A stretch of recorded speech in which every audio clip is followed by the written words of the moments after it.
Welcome back students, today is your another of chemistry class. ठीक है, तो last class तक हमने काफ़ी टॉपिक्स कवर कर लिए हैं। आज जो टॉपिक हम कवर करने वाले हैं वो बहुत ज़्यादा इंपॉर्टेंट टॉपिक है, क्योंकि आज हम जो क्यूबिक क्रिस्टल सिस्टम्स हैं उनके अंदर एटम्स को अरेंज करना सीखेंगे। तो आज की क्लास बहुत इंटरेस्टिंग होने वाली है। Just sit there and keep your notebooks ready because you are going to draw a lot of cubic systems। चलिए स्टार्ट करते हैं। तो क्यूबिक क्रिस्टल सिस्टम में हमें वर्ड से पता चल रहा है कि क्यूबिक यानी कि एक क्यूब होगा। ठीक है, तो आप रेफरेंस के लिए इस चैप्टर में हमें इमेजिनेशन बहुत ज़रूरी है।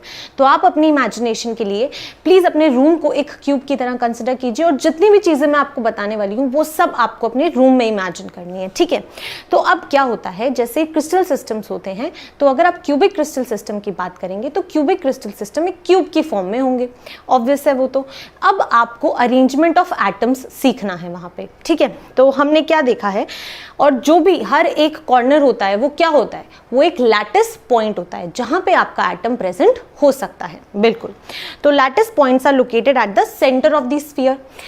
अब लैटिस पॉइंट, अगर आप एक एटम रखेंगे तो आप कॉर्नर पे रखेंगे, उस कॉर्नर पे जो आपका एटम है वो तो स्फेरिकल है, तो उसके सेंटर पे जो पॉइंट होगा उसको आप लैटिस पॉइंट कहते हो। ठीक है, चलिए अब क्या क्या हो सकता है। आपके सामने मैंने दो एटम्स ड्रॉ किए हैं, वो दोनों एक दूसरे से दूर दूर हैं। बिल्कुल, दो एटम्स ऐसे हो सकते हैं जो एक दूसरे से दूर दूर हो, यानी कि अगर ए मेरे क्यूब की एज लेंथ है तो ए क्या 2r से तो बड़ी होगी। बिल्कुल, 2r से वो बड़ी होगी। सिमिलरली वो एक दूसरे को एकदम टच भी कर सकते हैं, तो ये हमारा सेकेंड केस हो जाएगा। वो क्या कर रहे हैं, एक दूसरे को टच कर रहे हैं, दैट इज 2r जो है वो आपका ए के इक्वल है। ठीक है, अब क्या ऐसा हो सकता है कि एक एटम दूसरे एटम के ऊपर ओवरलैप करे? बिल्कुल नहीं, एक एटम दूसरे एटम के ऊपर नहीं हो सकता है, वो उसे टच कर सकता है, वो एक दूसरे से दूर हो सकते हैं बट वो ऊपर नहीं हो सकते हैं, राइट। तो यहां से हम कह सकते हैं that 2r can not be more than a, कभी भी वो a से ज्यादा नहीं हो सकता, तो ये केस नॉट पॉसिबल। ठीक है, यहां तक हमें क्लियर है, कोई डाउट नहीं है। आगे आपके सामने एक क्यूब बना हुआ है और अब हम 1 बाय 1 हर एक पोजीशन को समझेंगे। अगर आपका एक एटम कॉर्नर पे प्रेजेंट है तो इमेजिन कीजिए आप जिस रूम में बैठे हैं उसके कॉर्नर पे एक एटम प्रेजेंट है। ठीक है, तो वो हमने यहाँ पे रेड कलर से ड्रॉ किया है, उसे क्या कहते हैं, कॉर्नर। ठीक है, सिमिलरली अगर आप एज की बात करते हैं तो एज क्या होता है, एक क्यूब की एज। अपना रूम इमेजिन कीजिए, वो रूम क्या इस तरीके से एज होगी, इसे आप एज बोलेंगे। बिल्कुल, तो एज के ऊपर भी आपका एटम प्रेजेंट हो सकता है। अब वो फेस के सेंटर पे भी प्रेजेंट हो सकता है, तो क्यूब का फेस, जिस रूम में बैठे हैं जल्दी से, वॉल का सेंटर फेस ये रहा, तो वो फेस पे भी हो सकता है। और बिल्कुल जिस रूम के सेंटर में बैठे हैं आप, वहां भी आपका एटम प्रेजेंट हो सकता है, तो वो यहाँ पे दिखाया हुआ है। तो अभी हम जो क्यूबिक सिस्टम्स पढ़ेंगे उनमें आपके एटम्स जो होंगे वो इन्हीं पोजीशंस पे प्रेजेंट होंगे। चलिए आगे बढ़ते हैं। अब यहाँ से आता है रैंक। ठीक है, हमने यूनिट सेल की बात कर ली, अब हम ये देखेंगे कि total effective number of atoms कितने प्रेजेंट हैं आपके क्यूब के अंदर, और कितने effective number of atoms present होते हैं उसी को कहा जाता है रैंक। ठीक है, तो रैंक किसे कहा जाता है, एक यूनिट सेल में इफेक्टिव नंबर ऑफ एटम्स। ठीक है, अब इमेजिन करना है आपको एक कॉर्नर एटम। ठीक है, कॉर्नर के ऊपर एटम रखिए। इमेजिन कीजिए कि अगर मैं सिर्फ जिस रूम में आप बैठे हैं उस रूम की बात कर रही हूँ, अगर मैं जिस रूम में बैठे हैं उसी रूम की बात कर रही हूँ, तो वो एटम कितना कंट्रीब्यूशन दे रहा है, क्या वो पूरा का पूरा इस रूम में है? बिल्कुल नहीं, वो कॉर्नर के ऊपर है, यानी कि जिस रूम में आप बैठे हैं वो उसमें भी प्रेजेंट है, वो उतना ही जो आपके रूम के साथ वाला रूम है उसमें भी प्रेजेंट है, राइट, उतना ही आपके रूम के पीछे और एक उस साइड। ठीक है, तो यहां से हम ऐसा बोल सकते हैं कि जो आपका ये कॉर्नर वाला आइटम है, ये 4 नीचे के और 4 ऊपर के, ये आपको थोड़ा सा इमेजिन करना पड़ेगा। Solids is all about imagination. तो एक कॉर्नर के ऊपर एटम नीचे 4 रूम्स में डिवाइडेड है, और इतने ही 4 रूम्स अगर उनके ऊपर हो तो उनमें डिवाइडेड होगा। तो एक में कितना कॉन्ट्रीब्यूशन दे रहा है, 1/8। बिल्कुल, तो यहां से हमें पता चला कि कंट्रीब्यूशन दे रहा है कॉर्नर में 1/8। चलिए नेक्स्ट है contribution of an atom face centre पे। वीडियो को पॉज कीजिए और मुझे अपना आंसर बताइए कि फेस के ऊपर अगर एक फेस सेंटर पे एटम प्रेजेंट है तो वो एक जिस रूम में आप बैठे हैं उसमें कितना कंट्रीब्यूशन देगा, जल्दी से कीजिए। ओके, हम करते हैं। कितना देगा? आपके वॉल के सेंटर पे प्रेजेंट है तो आधा इस रूम में और आधा उस रूम में, बस कोई और रूम में तो नहीं प्रेजेंट हो सकता, राइट? तो 1/2 कॉन्ट्रीब्यूशन है, ठीक है, 1/2 कॉन्ट्रीब्यूशन। अब अगर आप थर्ड पे आएंगे तो contribution of an atom at the body centre, जिस रूम में बैठे हैं उसके सेंटर पे पड़ा है, क्या कोई और रूम में प्रेजेंट हो सकता है? बिल्कुल नहीं, तो पूरा का पूरा एक ही रूम में है, बिल्कुल सही। तो ये है contributions. Next, contribution of an atom present at edge centre. Edge यानी कि हमने अभी ड्रॉ किया था एज, वहां से कॉन्ट्रीब्यूशन इमेजिन कीजिए, एक इस रूम में, साथ वाले रूम में भी होगा और 2 ऊपर वाले रूम्स में भी होगा, राइट? तो टोटल कॉन्ट्रीब्यूशन कितना आया? 1/4, बिल्कुल। तो यहां से आपका कॉन्ट्रीब्यूशन आ गया 1/4, यानी कि इस इतने पार्ट में ये सिर्फ 1/4 प्रेजेंट है, ठीक है। यहां तक कोई डाउट? अगर कोई भी डाउट हो तो please let me know in the comment section. चलिए आगे बढ़ते हैं। अब आपको क्या करना है, जितने भी यूनिट सेल्स हमने पढ़े थे, मैंने आपको बोला था कि वो यूनिट सेल्स जो भी हैं, प्रिमिटिव है, फेस सेंटर है, बॉडी सेंटर है, वो सब बहुत इंपॉर्टेंट है। तो अब आपको 1 by 1 सभी का रैंक निकालना है, यानी कि कितने इफेक्टिव नंबर ऑफ एटम्स उनके अंदर प्रेजेंट है। ये कॉन्ट्रीब्यूशंस हमने क्यों सीखी थी? ताकि हम ये जान सकें कि ये कॉन्ट्रीब्यूशंस मिलकर एक पर्टिकुलर क्यूबिक यूनिट सेल में कितने एटम्स प्रेजेंट है, ठीक है। तो अगर हम प्रिमिटिव की बात करते हैं तो प्रिमिटिव में क्या है, हमें पता है हर कॉर्नर के ऊपर प्रेजेंट होता है, लिखा भी है atoms are present at corners, ठीक है, ओके। तो अगर कॉर्नर्स के ऊपर आपके एटम्स प्रेजेंट है तो एक कॉर्नर के ऊपर कितना कंट्रीब्यूशन होता है? कितना होता है? एक पे होता है कंट्रीब्यूशन 1/8। और टोटल कितने एटम्स प्रेजेंट है, कितने कॉर्नर्स हैं, गिनिए, कमेंट सेक्शन में मुझे बताइए। 8 है, बिल्कुल।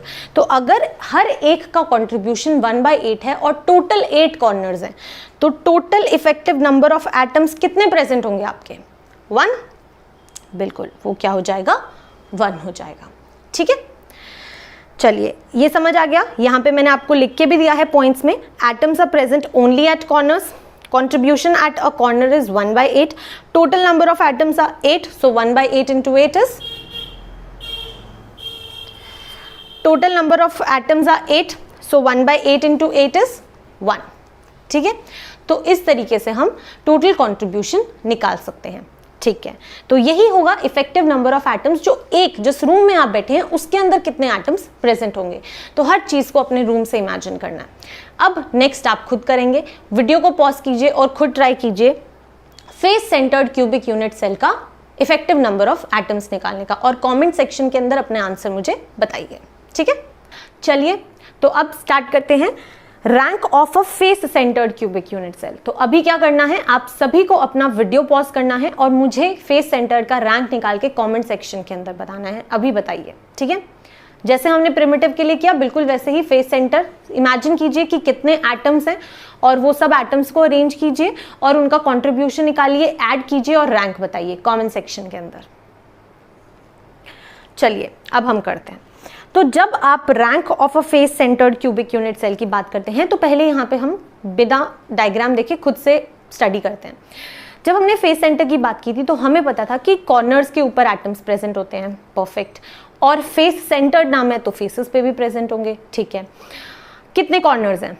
8 कॉर्नर्स हैं, बिल्कुल 8 कॉर्नर्स हैं और हर एक कॉर्नर पे कितना कंट्रीब्यूशन है? 1/8। अगर फेस की बात करें तो हर एक फेस पे कितना कंट्रीब्यूशन होता है? आधा यहाँ है, आधा उधर है, तो 1/2 कंट्रीब्यूशन होता है। टोटल फेसेस कितने हैं? 6 फेसेस होते हैं, ठीक है। तो इतने एटम्स हैं, इनका ऐड कर दीजिए, कंट्रीब्यूशन को मल्टीप्लाई कीजिए और आंसर निकालिए। चलिए अब हम करते हैं। अगर हम यहाँ देखेंगे तो बॉक्स के अंदर जो रेड कलर से एटम्स हैं वो सब क्या हैं? कॉर्नर्स के एटम्स हैं, और जो ग्रीन कलर के एटम्स हैं वो आपके फेस सेंटर्स पे प्रेजेंट है, राइट। तो यहाँ लिखा भी है atoms are present at corner and face centres, contribution at corner is 1/8 and contribution at face center is 1/2. Number of atoms present at corners 8, number of faces 6, तो 1/2 into 6, 1/8 into 8, total contribution total आ गया 4, that is your rank is 4 for a face centered cubic unit system। इतना आसान है सभी questions को solve करना। आपको ये सभी क्वेश्चंस खुद से ट्राई करने हैं, ठीक है। चलिए आगे बढ़ते हैं। Rank of a body centred unit cell. Body centre, video को पॉज कीजिए, खुद ट्राई कीजिए, आंसर बताइए, ठीक है। तो जब आप बॉडी सेंटर की बात करते हैं तो एटम्स कहाँ कहाँ प्रेजेंट होते हैं? कॉर्नर्स पे प्रेजेंट होते हैं और बॉडी के सेंटर पे। तो जो सेंटर वाला है उसका कंट्रीब्यूशन क्या है? 1 है, पूरा 1 है, परफेक्ट। कॉर्नर्स पे 1/8 हम पढ़ के आए हैं, टोटल सभी कॉर्नर्स पे प्रेजेंट है, तो 1/8 × 8, ठीक है। Atoms are present at corners and body centre. Contribution at corner again 1.8, contribution at body centre 1। तो आपका रैंक कितना आ जाएगा? 1/8 × 8 + 1, ठीक है। यहाँ पे मेरा आपसे क्वेश्चन है कि अगर आपको अपना होमवर्क समझ के इस क्वेश्चन को करना है कि अगर मेरे बॉडी सेंटर के अंदर 2 कॉर्नर्स के ऊपर 2 कॉर्नर से एटम्स गायब हो जाएं तो मेरा रैंक क्या आएगा? ये आपका होमवर्क है। ये क्वेश्चन आप खुद ट्राई करेंगे कि body centred cubic unit cell में अगर हमने 2 कॉर्नर से 2 एटम्स को गायब कर दिया तो हमारा रैंक क्या आएगा। अपना क्वेश्चन सॉल्व कीजिए और कमेंट सेक्शन के अंदर आप मुझे अपना आंसर जरूर बताइएगा, ठीक है। अब आगे बढ़ते हैं। नेक्स्ट है rank of a end centred cubic unit cell. End centred cubic unit cell यानी कि क्या था? कॉर्नर्स के ऊपर एटम्स प्रेजेंट थे, बिल्कुल, और सिर्फ एक पेयर था ऐसे फेसेस का जो एक दूसरे को फेस कर रहे थे, यानी कि इस टाइप से, राइट। एक एटम यहाँ है और एक एटम इसके फेस सेंटर पे। तो हर एक फेस का कंट्रीब्यूशन कितना होता है? 1/2। एटम्स कितने प्रेजेंट है? क्या इस बार सभी फेसेस पे प्रेजेंट है? तो क्या मैं 6 लिखूंगी? बिल्कुल नहीं, इस बार हम सिर्फ 2 लिखेंगे क्योंकि सिर्फ 2 फेसेस ऐसे हैं जिनके ऊपर आपके एटम्स प्रेजेंट है, राइट। तो चलिए देखते हैं। इस तरीके से होता है। जो ग्रीन कलर है वो आपके एटम्स प्रेजेंट है आपके फेसेस के ऊपर और बाकी कॉर्नर्स के ऊपर। Atoms present at corners and 1 pair of opposite facing faces. Rank is 1/8 × 8 + 1/2 × 2। ये 2 बड़ा इंपॉर्टेंट है क्योंकि सिर्फ और सिर्फ 2 फेसेस पे प्रेजेंट है, इसलिए हमारा यहाँ पे 2 आया है। तो रैंक कितना आ गया? टोटल हमारा 2। देखिए, ये सभी रैंक्स हमें निकालने भी आने चाहिए, हमें कंट्रीब्यूशंस भी पता होने चाहिए कि क्योंकि आगे जब हम पैकिंग फ्रैक्शन पढ़ेंगे और जब हम डेंसिटी निकालना पढ़ेंगे तो ये रैंक्स हमें याद होने चाहिए। हम हर बार कैलकुलेट नहीं करने बैठ सकते, राइट। तो आप लोगों का होमवर्क यही है कि आज आप सभी अपनी क्लास में ये सारे क्वेश्चंस खुद से करेंगे, ठीक है। ओके, आज के लिए बस इतना ही। नेक्स्ट क्लास में हम आगे कंटिन्यू करेंगे। Thank you so much. And अगर आपको हमारी क्लास अच्छी लगी है तो प्लीज़ लाइक कीजिए, शेयर कीजिए, सब्सक्राइब कीजिए and also please do download the Snapsolve app. Thank you so much.